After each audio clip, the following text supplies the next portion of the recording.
পদ্মপুর গ্রামে এক মজার লোক ছিল, রমিজ আলী। সে নিজেকে বলে গ্রামের বুদ্ধিমান, কিন্তু পুরো গ্রাম জানে সে আধা পাগল, পূর্ণ কমেডিয়ান। একদিন রমিজ আলীর গরুটা হারিয়ে গেল। সে ভেবেছিল নতুন গরু কিনবে, কিন্তু বাজারে গিয়ে সে কিনে আনলো একটা গাধা।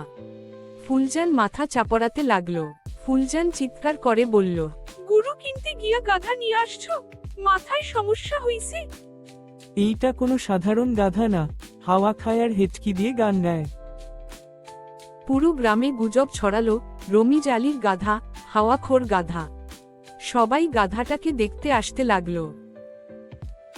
একদিন দুপুরে গ্রামের মাঠে লোকজন জড়ো হলো। রমিজ আলী ঘোষণা করল, আজ আমার গাধা গান গাইবে। সবাই চুপ। গাধাটার সামনে কলসি রাখা হলো।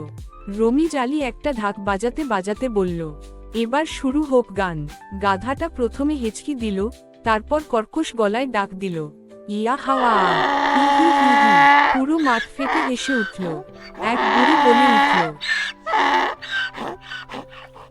এই গান হইল নাকি? এই তো গাধার ডাক।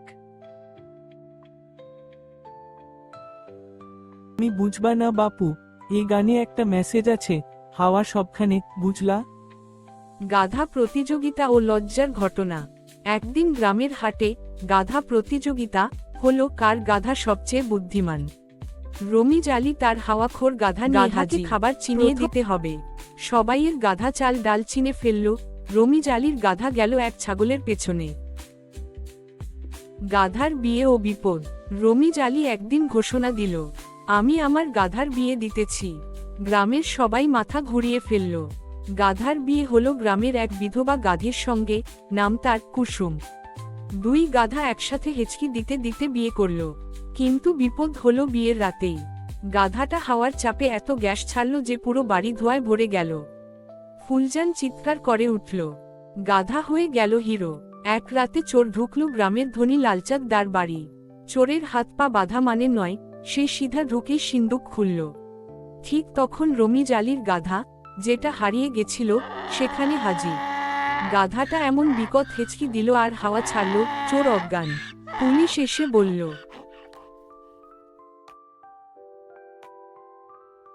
এই গাধা না থাকলে আমরা চোর ধরতেই পারতাম না। গ্রামের লোকজন এখন রমিজ আলীকে ডাকে গাধা হিরো। রমিজ বুক ফুলিয়ে বলে, দেখলা, আমার হাওয়া খোর গাধা শুধু গায় না, চোরও ধরতে পারে। শেষ কথা, রমিজ আলী এখন গাধার জন্য টিকটক বানায়, ইউটিউবে গান ছাড়ে। গাধার একমাত্র প্রতিভা, হাওয়ার সুর, এখন ভাইরাল।